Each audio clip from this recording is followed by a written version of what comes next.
Hiya. Well, I'm trying to do my second video. It's taking a little while, and I've been meaning to do it for quite a while, but I just need to get the confidence up, but I'm going to give it a go.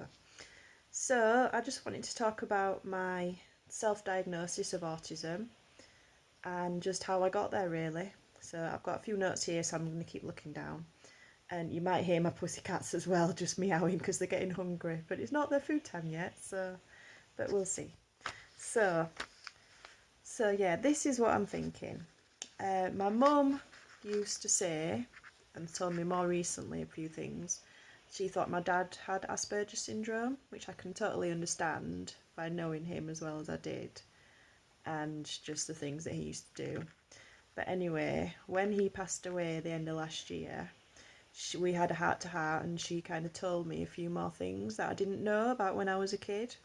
So, like when I was at infant school, the kind of last year of infants, which probably been about 7 years old, which would have been the first time I actually spoke to a child or a teacher at school.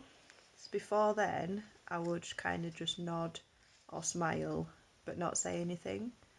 So that was a bit strange. I knew I was shy, but I didn't know to that extent. And a teacher at school that knew the family well as well, she said a comment one day to say if she didn't know me any better, she would have think there's something wrong with me. So that was kind of another sign.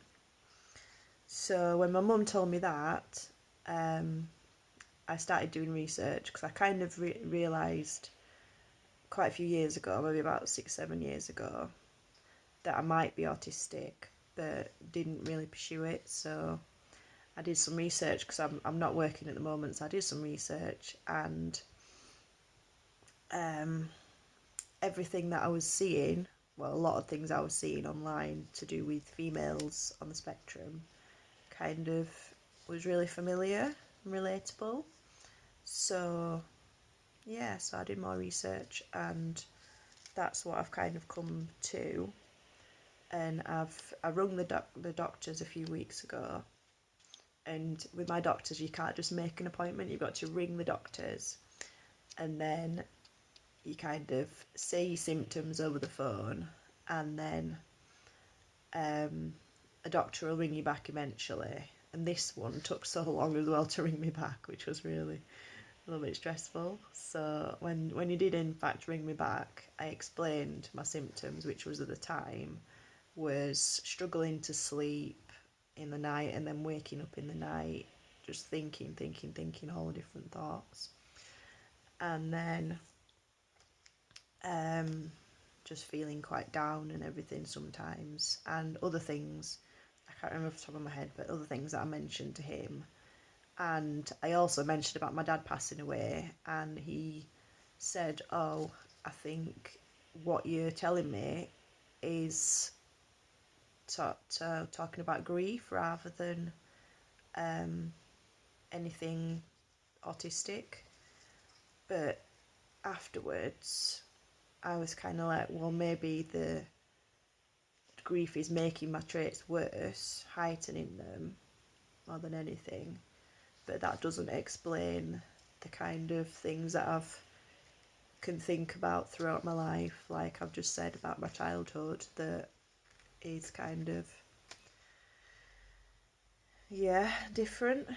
Because I know it sounds cliche, but I've always thought I was different. So it's kind of, I might have to swap hands in a minute because my arm's aching. But yeah, so it's kind of stuff like that. It's been just made me research and things like that. So what else have I got written down? So yeah, more recently, it's kind of affected me at work, and not just in a bad way, but kind of in a bad way, because I was meant to be working at opticians selling glasses, but I would have much preferred to sit in a room, and the filing system there was quite unorganised. So I just wanted to sit in a room surrounded by all these boxes and just organise them all. put them into properly alphabetical order, but I couldn't do that because I was meant to be selling glasses. So, but yeah, things like that, just my like organisation, and I can hear myself kind of flicking my paper now because that's a bit of an anxiety thing. But yeah, just stuff like that that's making me think I am autistic. So I've told a couple of friends, three friends apart from my mum knows as well, and they've been pretty supportive. So yeah, so I may be going to get a diagnosis, but I don't think I can at the moment. It's a bit confusing because the doctor said that the local authority don't really have a autistic assessment place or anything, and even people like parents who have got the kids who think the kids are autistic, they've got to go privately and wait 2 years. But I've done a little bit of research already into like the local council and things, just searching. So I'm gonna do a little bit more of that at some point. And I should be looking for jobs, but it's difficult. So I'm gonna ring somebody in the next few days. But my confidence is not the best at the moment, and I've been feeling pretty down with everything because I feel quite lost.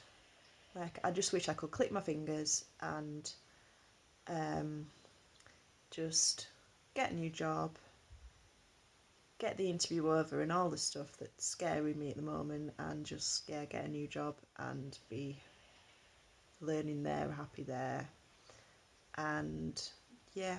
But at the moment, I'm just not sure where to begin. It's quite overwhelming because I've got so much that I could be doing, and it's kind of knowing where to start. But yeah, I can hear my pussycats because they're really hungry.